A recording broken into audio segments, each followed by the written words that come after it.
के भगाया के बाद भाजपा भगाओ, भाजपा भगाओ। हालांकि 5 साल सरकार चलना चाहिए, लेकिन बताइए 3 साल में 3 बार शपथ ले, 20 में शपथ लिए, फिर 22 में शपथ लिए, फिर 24 में शपथ लिए। तो अपने लिए कुछ नहीं चाहिए, लेकिन एक बात किसी से भी पूछिएगा, इतना साल से नीतीश जी मुख्यमंत्री हैं, अब उनसे बिहार नहीं चलने वाला है।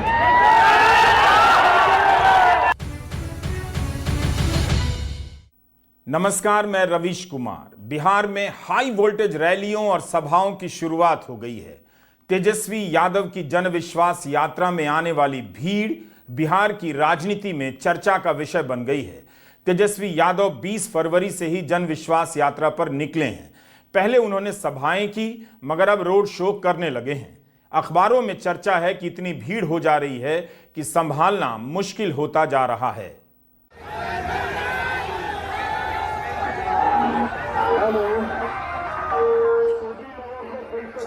वैशाली से समस्तीपुर जाने के रास्ते में भीड़ इतनी हो गई कि उनकी यात्रा हर जगह पहुंचने से पहले कई घंटे देर होने लगी और लोग 5 से 6 घंटे तक इंतजार करते रहे।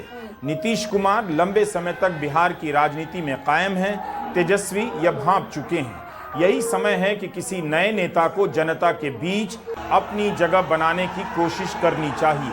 तेजस्वी के रोड शो में आने वाली जनता को देखकर क्या यह निष्कर्ष निकाला जा सकता है कि बिहार में 34 साल के तेजस्वी नई चुनौती बनते जा रहे हैं?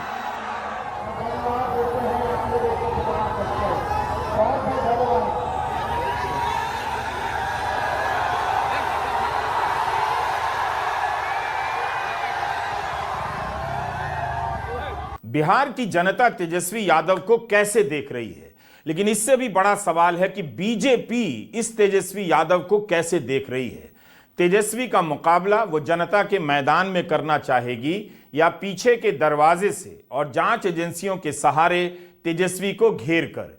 जिस तरह से पीछे के दरवाजे से बीजेपी नीतीश कुमार के साथ आ गई, सत्ता में आ गई और तेजस्वी को बाहर निकाल दिया गया, उससे साफ है कि अपने सबसे प्रभावशाली दौर में भी प्रधानमंत्री नरेंद्र मोदी 34 साल के इस युवा से जनता के मैदान में नहीं लड़ सके।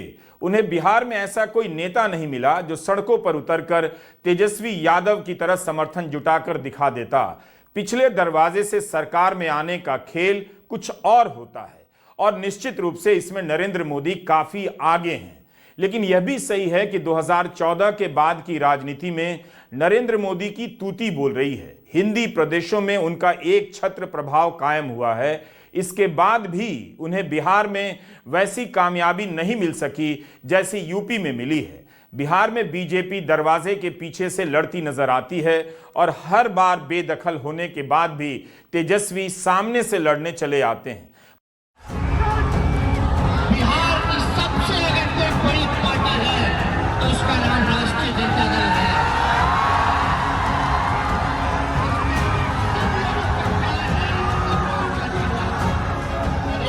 इस बार तेजस्वी कुछ नया करते लग रहे हैं। हवा में हाथ घुमाते ही जनता भी हाथ घुमाने लग जाती है। तेजस्वी पहले ऐसा नहीं किया करते थे, मगर इस बार की सभाओं में उनका हवा में हाथ घुमाना अपने आप में राजनीतिक स्लोगन बन चुका है। जनता इंतजार करती है कि तेजस्वी कब हवा में हाथ घुमाएंगे और वह भी साथ साथ दोहराएगी। इस एक करतब से वहां मौजूद जनता और नेता के बीच संवाद और रिश्ता स्थापित हो जाता है।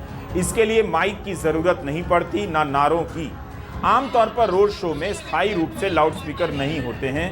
व्यवस्थित रैलियों की तरह सभी तक आवाज नहीं पहुंच रही होती है। हो सकता है कि हाथ घुमाकर तेजस्वी ने अपनी बात पहुंचाने का कोई नया तरीका निकाला हो, जो लोगों को दिखाई भी दे रहा है और लोग भी हवा में हाथ घुमाने लग जाते हैं। तेजस्वी का गला बैठ चुका है। हाथ घुमाकर तेजस्वी यह बताना चाहते हैं कि वे बीजेपी से लड़ सकते हैं। उनकी सभा में आई जनता बीजेपी से लड़ सकती है।